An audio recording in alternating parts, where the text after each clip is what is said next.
Tayo po ito, no? Ma-institutionalize po itong Philippine Geriatric Center. Once it is established, ano maging role po ng National Center for Geriatric Health? Pwede ba silang magtulungan o mag-complement with each other? Sayang naman po itong nandiyan na ginagamit na po ngayon sa Jose Reyes Medical Center bilang National Center for Geriatric Health. As is where is lamang po, Mr. President, good gentlemen, yung National Center for Geriatric Health sa Jose Reyes, dahil nga ngayon pa lang sinusulong na nga ng DOH na sa iba't ibang hospitals nila ay magkaroon ng geriatric units at hindi lamang sa primary care facilities, magkaroon ng specialty centers for geriatric care. So definitely mananatili po, Mr. President, yung kasalukuyang National Center for Geriatric Health dun sa Jose Reyes, Mr. President. Importante po na we are not abandoning the existing system, but instead making sure that they complement one another. Is this correct, Madam Sponsor? Yes, that is very correct, Mr. President.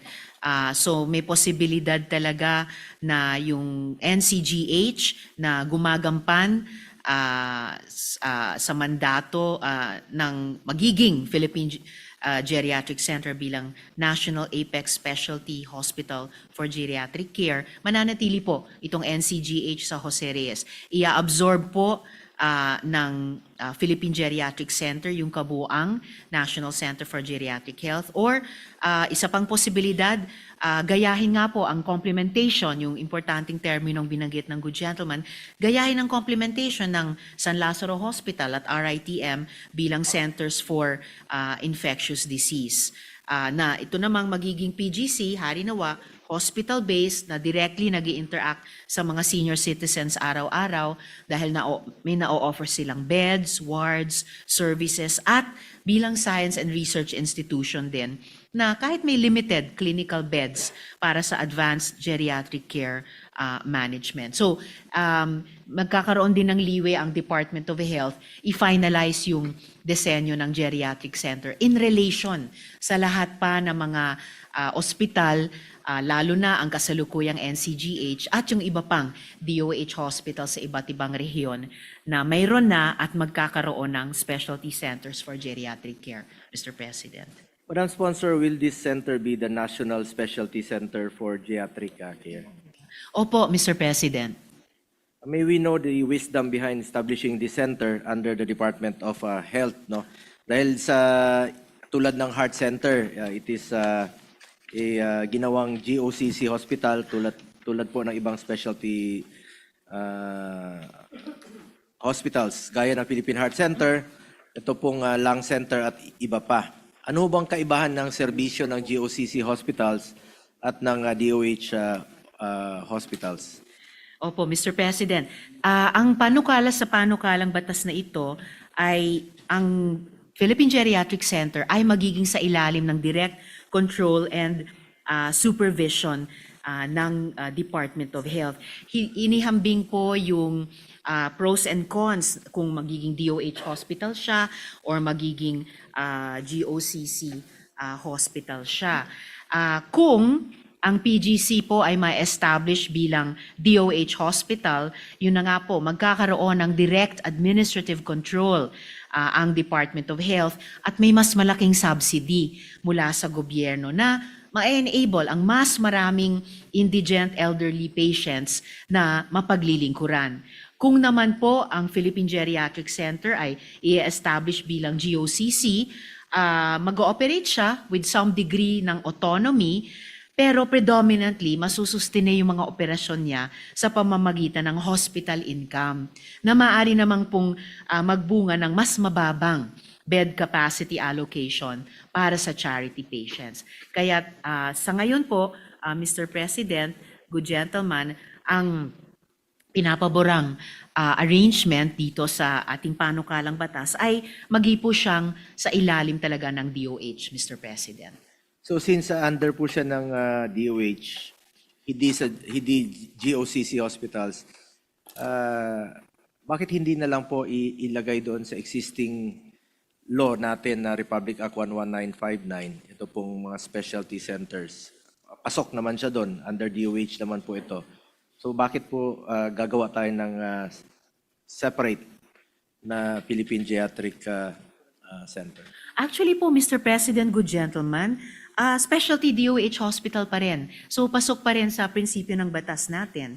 Dahil ang panukala ay establishment of Philippine Geriatric Center bilang tertiary specialty DOH hospital designated bilang national specialty center. At sa ganitong paraan, Mr. President, magiging mas accessible siya, mas kaya niyang mag-expand ng bed capacity, at mas makapag-deliver siya ng mas specialized services na magfo-foster din po ng research and innovation, Mr. President. Madam Sponsor, my question is, bakit hindi po ba siya pasok sa existing law, yung establishing specialty center sa ngayon?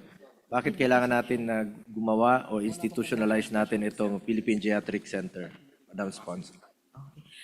Ito po, Mr. President, ay dahil wala pa pong National Specialty Center for Geriatric Care at limitado pa po sa ngayon yung kapasidad ng kasalukuyang National Center for Geriatric Health na naka-locate po dun sa Jose Reyes Memorial Medical Center. Since Mr. we are President. establishing another new National Specialty Center para sa geriatric care, gusto ko lang pong kumustahin yung halimbawa, cancer, no?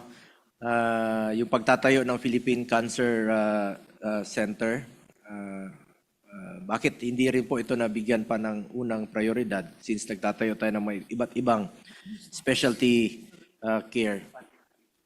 Anong status sa Philippine Cancer? Okay. Actually po, Mr. President, good gentleman, tuloy-tuloy po yung pag-establish ng Philippine Cancer Center. So ongoing po siya. Yes, Mr. President. Hindi pa po na tatapos. Kailan matatapos? Okay. Hindi pa po siya natatapos, Mr. President, pero aalamin ko po kung meron na po silang time frame para makumpleto yung Cancer Specialty Hospital Kasi na yung yun, Mr. President. Philippine Cancer Center since 2019 pa po ito. So, ibig sabihin na 6 years na po.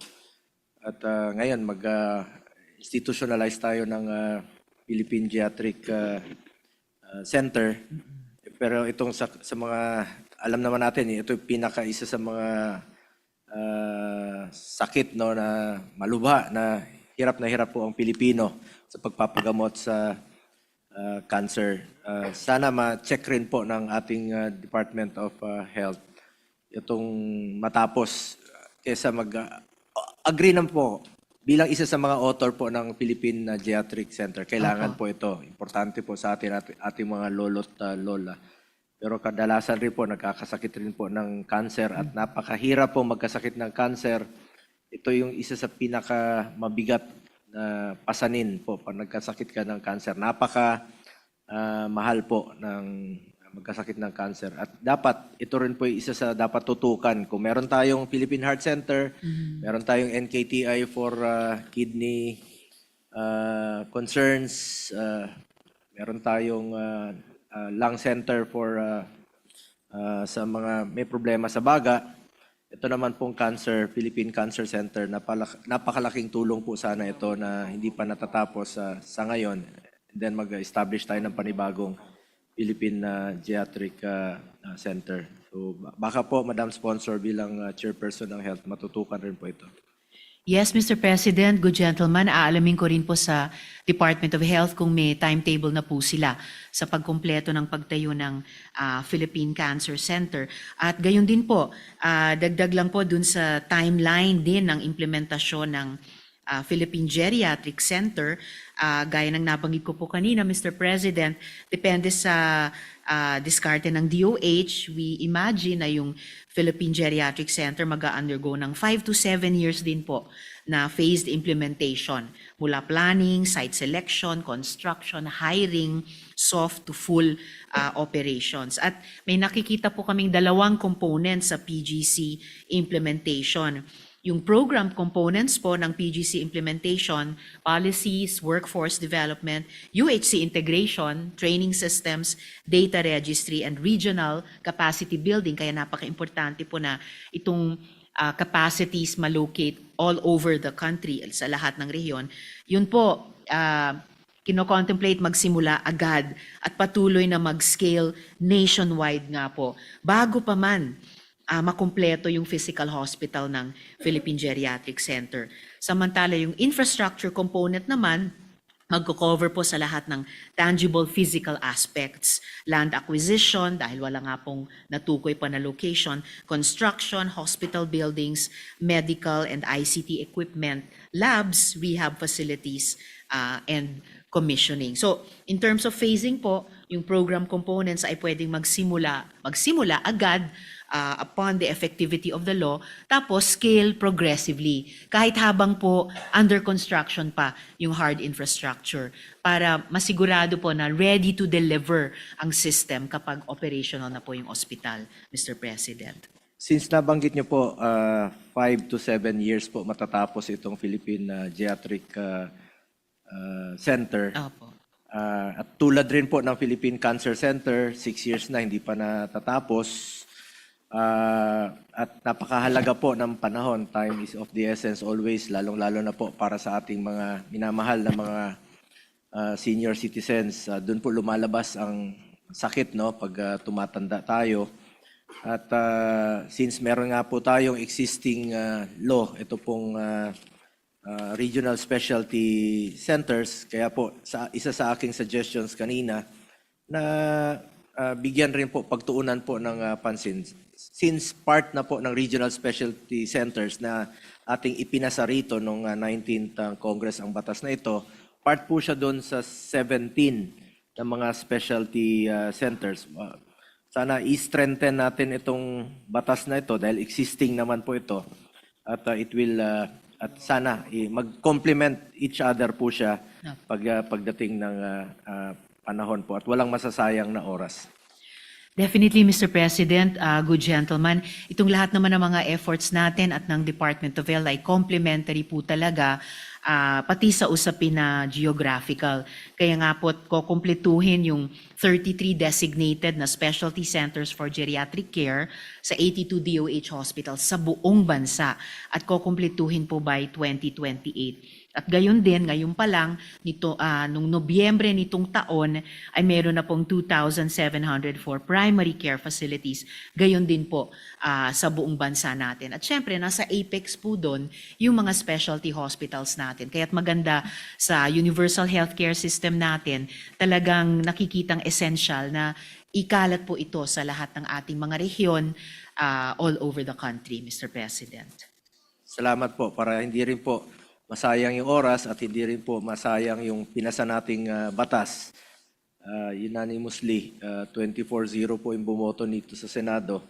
Ito po Regional Specialty Centers Act at yung principal author si ating majority floor leader. At ako rin po naging principal sponsor ng batas na ito. Madam Sponsor, additional question. Who will head the Philippine Geriatric Center? Ang mag-head po sa Philippine Geriatric Center, Mr. President, sa ilalim ng Department of Health ay isang medical director, Mr. President. Or specifically, medical center chief. At wala po kasi nakalagay sa bill. Will it not be more prudent to include qualifications for the head of this center?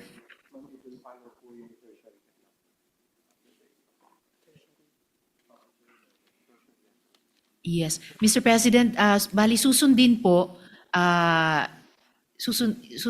po yung organizational structure and staffing pattern ng mga tertiary level hospitals. So, hindi naman po maiiba doon, Mr. President.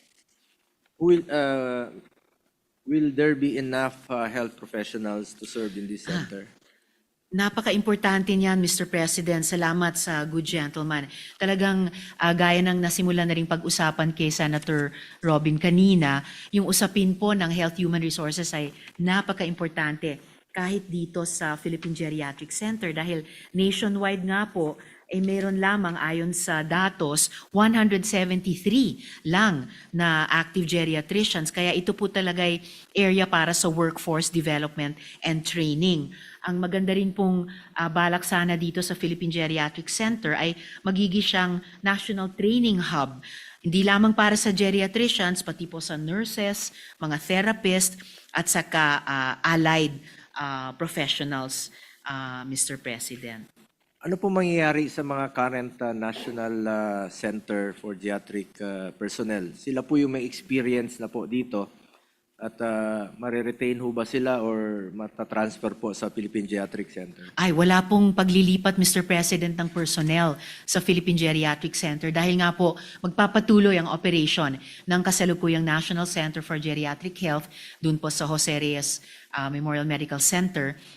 Tulad ng mga personnel sa iba pang mga kasalukuyang specialty centers for geriatric care sa 33 hanggang maging 82 DOH hospitals at syempre sa primary care facilities. Kaya importante po magparami pa po tayo nitong mga health professionals na magsisilbi sa ating mga senior citizens, whether sa magiging Philippine Geriatric Center or sa iba pang mga centers for geriatric care sa iba't ibang facilities ng ating universal healthcare system, Mr. President. Since nabanggit nyo na po kanina no, na ito po'y ang magte-training ng mga personnel, ito pong Philippine Geriatric Center para sila po yung maaring ma-deploy rin po sa mga specialty centers all over the country, itong 33 na ongoing at tapos na. Sa tingin nyo ba, yung role nila is aside from training the personnel, ano bang magiging role ng Philippine Geriatric Center sa pagde-develop ng benefit packages ng PhilHealth para sa geriatric population? Mr. President, sigurado po yung magiging aktual na karanasan dun sa Philippine Geriatric Center ay magsisilbing mahalagang input sa PhilHealth bilang sa kabilang pillar naman ng Universal Healthcare System sa pagde-develop nila nung binanggit nyo ngang benefit packages para sa ating mga senior citizens. Kasi ang nakikitang magiging anong klaseng ospital ang Philippine Geriatric Center, malawak po yung kanyang sasaklawin. Ang pangarap po natin, magsaserve siya bilang core information hub para sa specializations at diseases na i-cover nila in coordination sa concerned DOH offices. Mamumuno po ang Philippine Geriatric Center sa pag-develop ng mga polisiya, protocols at standards para sa particular na espesyalidad niya at magkakaroon siya ng highest level ng clinical services at yun na nga po training capability din. Ang Philippine Geriatric Center ay magpo-provide ng scientific leadership sa pagkoconduct ng specialized clinical, public health at operations research ng may multidisciplinary or multi-center approach. Magpo-provide po siya ng specialty training at technical assistance sa mga specialty centers para siguruhin yung delivery ng quality services at palakasin yung network ng care sa buong bansa natin para sa specialty niya. At magko-conduct din po siya ng capacity at capability assessment ng mga services na pinoprovide ng advanced at basic comprehensive specialty centers sa specialty nga po niya, which is yung geriatric health, Mr. President. So, pasok po siya sa PhilHealth coverage, if ever po.